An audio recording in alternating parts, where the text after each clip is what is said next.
Comme vous le savez, ma mère, elle nous a éduqués seuls. Et il y a deux, trois bêtises à ne pas faire.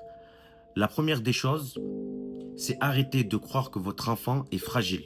Il n'est pas fragile. Même s'il a grandi sans son papa, même s'il grandit sans son papa, c'est pas pour autant qu'il faut le surprotéger. Je dis pas qu'il faut pas l'aimer. Il faut lui donner de l'amour, mais il faut pas le surprotéger.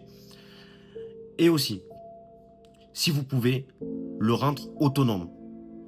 Dès petit, lui apprendre à faire sa chambre, lui apprendre à ranger ses affaires, lui apprendre à faire ses devoirs, etc. Le plus possible, le rendre autonome. Et surtout, n'hésitez pas à parler avec lui. S'il y a des problèmes d'argent ou autre, faut pas hésiter à le dire.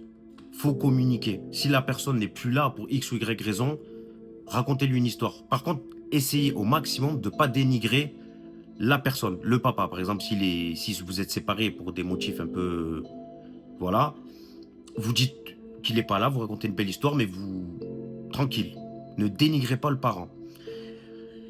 Et surtout, arrêtez de croire que vos enfants sont fragiles. Et si vous pouvez, si vous avez une figure paternelle autour de vous, un oncle, un frère, peu importe, lui montrer cette figure paternelle. Partagez avec lui aussi.